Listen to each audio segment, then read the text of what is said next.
Using R is more than just making graphs or even just doing statistics. It's also a really efficient way for us to manipulate our data, whether that's changing columns around, adding columns, or combining data sets. Over the years, several packages to perform what's called data wrangling have been developed and more recently consolidated into a single package known as the tidyverse.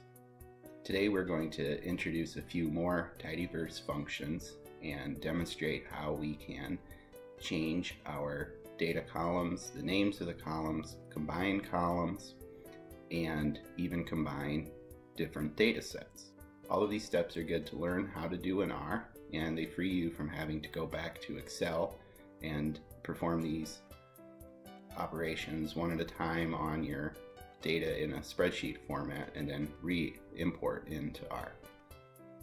It's much easier for us to create reproducible code and include all of these operations between loading the data and using the data, whether to create a map, graph, table, or perform a statistical analysis. We start by loading the tidyverse package using pload from the pacman package. We're demonstrating today two ways to load data into the R session. The first assumes that you have saved this mtcars_origins.csv to your data folder in your R folder on your local computer. So you can set your working directory to the R folder and then use the tidyverse function read_csv to read the locally saved CSV file into mtcars_origin. The second option that we're demonstrating here is reading a CSV file that has been made available online. This one happens to live on Google Docs. There's also a version on GitHub in the repository for Intro R.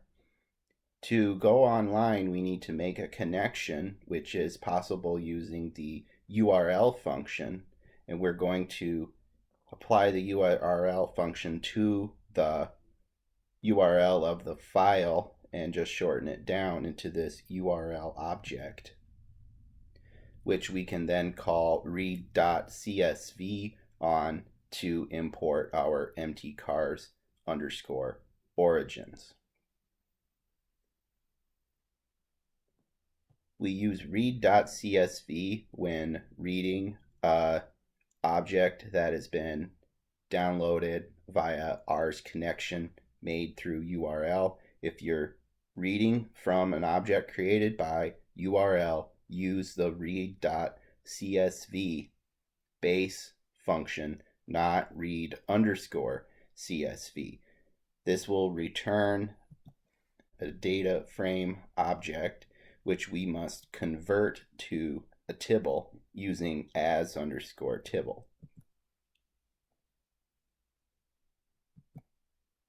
And we can see here that we have indeed converted it to a tibble, which means that if we want to look at the data that we just imported, we only need to call the object. We don't need to use structure or head. And here you can see that we've added a new object to the environment. It has the make and model of cars from the mtcars dataset and two new columns that just have the make and the country from which the cars came. The first manipulation we are going to perform is on the mtcars dataset. One thing about the dataset is that the make and model aren't actually a column in the data frame, but instead have been stored as the row names. So if we look at the head of mtcars, we can see that the row names appear. We don't have a make model column header, and if we ran structure on mtcars, the make and model doesn't appear at all, but they're in fact stored as the row names. We can create a column from the row names by using the row names to column function from the tidyverse. We will call it on the empty cars data set, and we define the new column we want to call as the var argument, and we're going to just call that make.model. Now if we look at the structure of empty cars, we see that the make model character vector has been added at the beginning of that, right before the first data column. If you recall from the previous lesson, we did some manipulations to several columns in empty cars. Several of the columns are stored as numeric vectors, but the data within them are actually categorical factors. So we're going to use the mutate at function on empty cars and change these 5 columns into character vectors this time.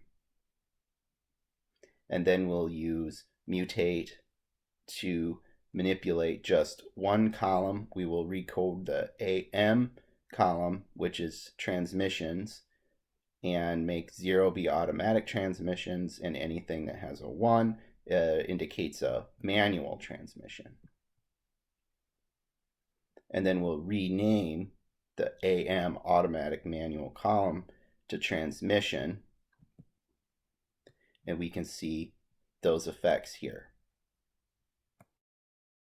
The next manipulation we are going to perform is to merge or combine both of the data frames, data sets that we have in our global environment. We have the empty cars and the empty car origins, and now we're going to use the full join function to combine them, and we need to assign a column that is the common key across the 2 data frames. They both have this make.model column, so we will define that as the column that R should use to match up the rows of these 2 data sets.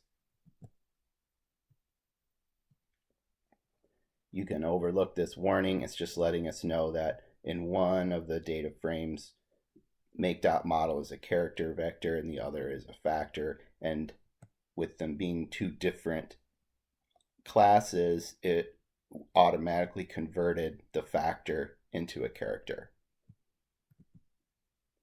We can look at the structure of this MT Cars 2 data set and see here that we've added the make and country from MT Cars origins to the last 2 columns of this new data frame.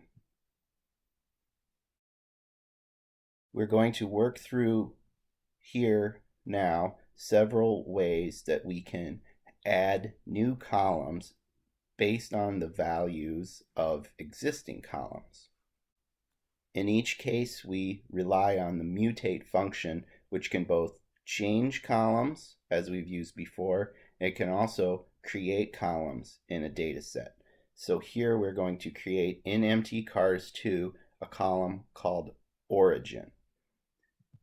This is in reference to the United States. We are going to say whether the car was domestic or manufactured in the United States, or whether it is a foreign automobile, something not in the United States. Because this is a bimodal response, it's either going to be one or the other, we use a function called if-else. So it starts by reading the argument, if country equals USA, then it will print domestic for that row in the origin column. However, if country is not USA, if this logical vector of equals equals is false, then it will automatically print foreign. We don't need to tell if else. If country is not USA, then print foreign, because it can only be one or the other. If country equals USA, it is domestic. If otherwise, it is foreign. We can look there to see what we've added. Our origin column has been added with the mutate function to the end of the MT cars 2 data set. It's a character vector, foreign, foreign, foreign, domestic. If else is either or. It can only be one or the other. The logical assigner in there, country, is either true or false. However, you can add a third option by nesting an if else statement in that or position. So if country equals USA, R will print North America into this continent column. But if the first conditional country equals USA is false, instead of by default adding the other option, it will work through another if else statement. Now it will look to see if that country is not USA, maybe it's Japan. And if it is Japan, it will print Asia. And the way it's constructed here, if that second conditional is also false, it will just print Europe. So by using two if else statements, one nested in the other, we've worked through three options.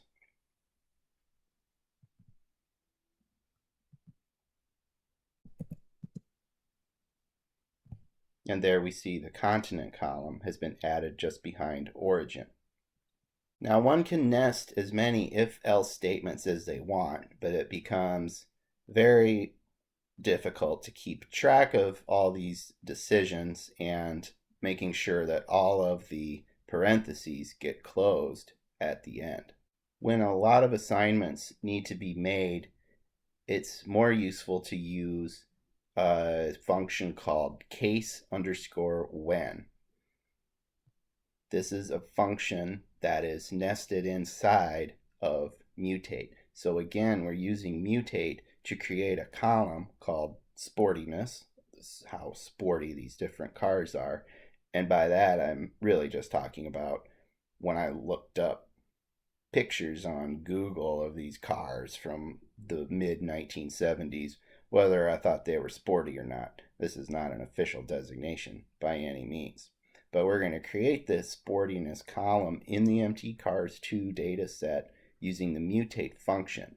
And you can see that it is going to go through assigning sportiness in the cases when make model is in this list of cars.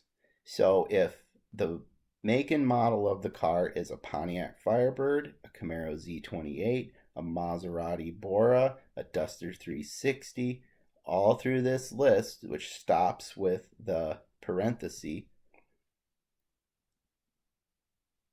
we will have sportiness read as pretty sporty.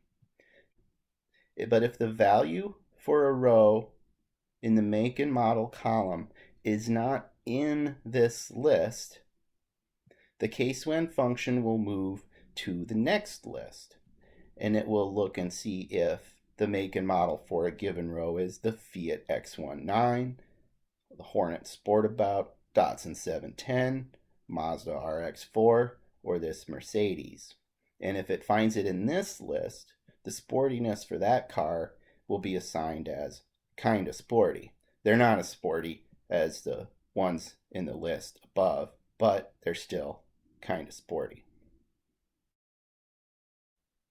If the function has still not found the make model in this first list or this second list, it will go through this third list and look for a Chrysler Imperial, a Lincoln Continental, Cadillac Fleetwood, or there's another Mercedes, which are certainly not sporty cars, and in fact they are total boats, and that is how sportiness will be assigned. Now there are several other makes and models in the data set, and just like that last step of an if-else statement, if the value is true and it just exists, it doesn't meet any one of these three conditions, it doesn't appear in any one of these three lists, we're just going to say that it's not a sporty car.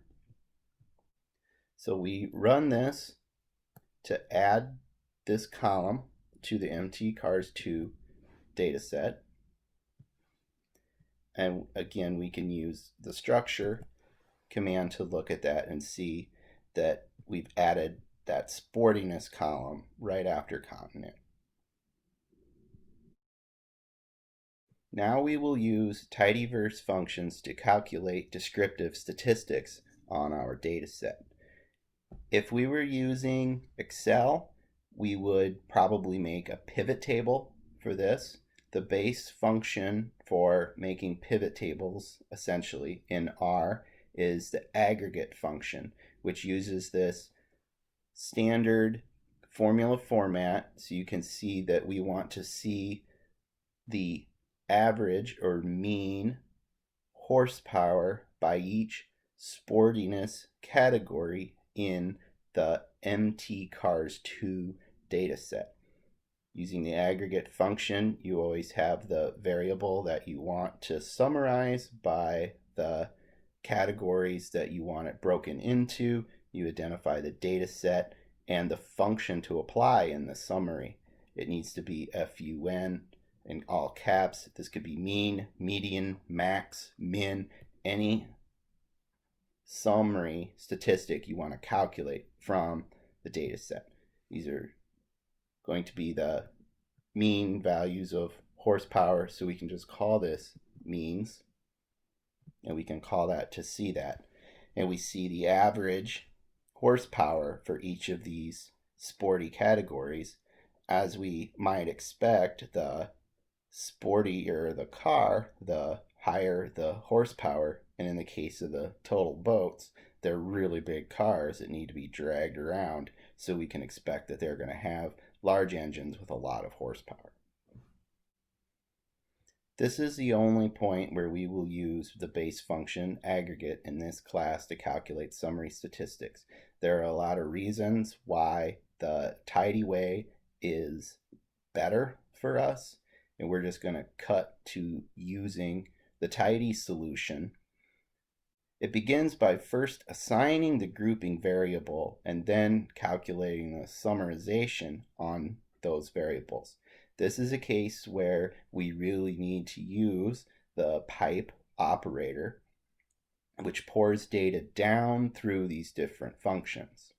We introduced and used dplyr pipes a little bit in the previous lesson, but these are really important and merit us going into detail about what the pipes are, how they work, and how we can make them work for us better. You should be familiar with this setup in R, where we apply a function to object X and store it as object Y. Here we're going to shorten the function, just call it f sub 1, because we're going to apply another function, f sub 2, to the Y object, which we're going to store as our Z output. If we called ls to see what was on the global environment, we would see three objects, X, Y, and our output Z. Right now we're going to introduce the pipe operator, which is a 3-character command that is a greater than sign surrounded by 2% signs. The pipe operator goes between the object and the function that we want to apply. You can see the 3 characters there, the object. What we are essentially doing is taking the object X and putting it in function 1. Here it's represented by a dot. You can actually use that between the parentheses, but you don't have to. We can think about that then applying that function to the object, which is then stored as our object Y, which can then be applied to another function fed into it via the pipe operator and stored as our output Z. This is essentially the same as nesting function 1 inside function 2, where X is operated on by function 1, then function 2. It skips over that intermediary Y on the way to our output Z. But this is a poor form to do in R, and we don't want to do this very often. The advantage of using the pipes is you can string together multiple operations and you don't have those intermediate objects cluttering up your workspace. So we can have our object X. You see we put in the pipe operator, and then we define our first function, And here we've essentially poured x through the pipe into function 1.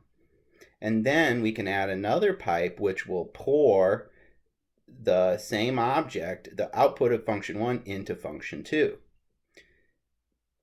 This skips over y, which isn't stored, on our way to our final z output. And this will actually work having the assigner at the end of the pipe. However, I strongly recommend that you not do this and instead keep it up there to using the left operator. This makes a great heading so you can go through your script and know where z was defined rather than looking at the end of all of those. And you can keep adding these and building up longer and longer pipes.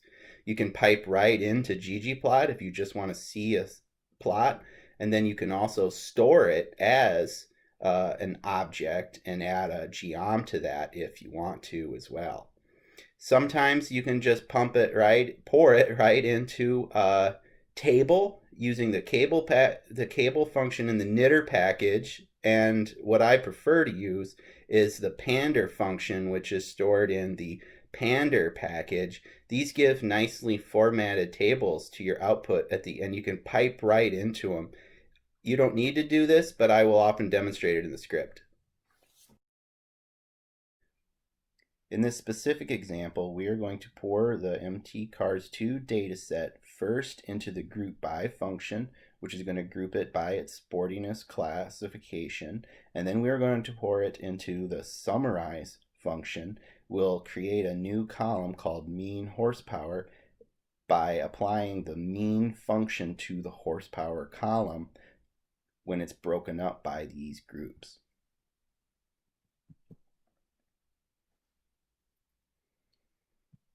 We see a very similar output as we had using the aggregate function, only here we have a tibble returned and it has rounded each of these values up.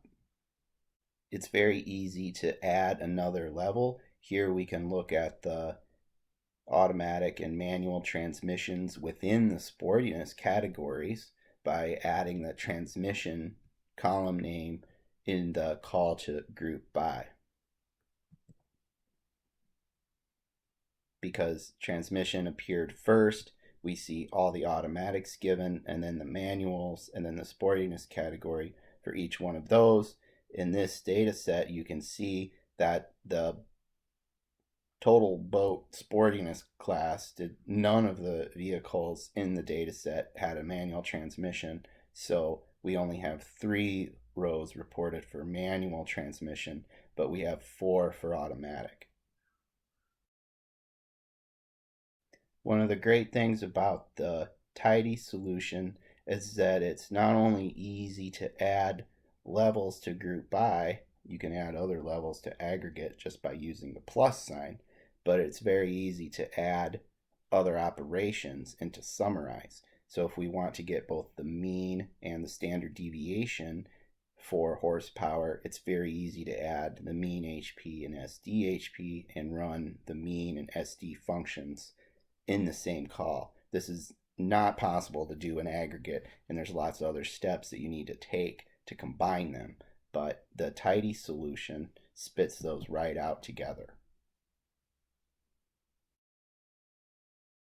Finally, to demonstrate the value of the tidy solutions, especially using the pipe and functions that have been designed to work with tidyverse data and tibble data sets, here we're going to pour mtcars2 through a series of manipulation. Here we're going to change the transmission column to include that it's an automatic shifter or a manual shifter. We're just showing how we can add a text string to the back of an existing character string with the string C command. We're going to group by sportiness and transmission again, calculate those same summary statistics.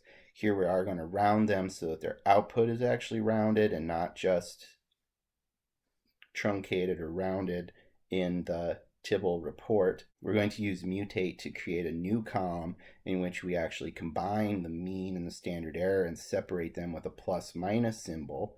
And then we're going to take the original mean and standard deviation columns out using select minus minus, this means that we are going to unselect or exclude these two variables.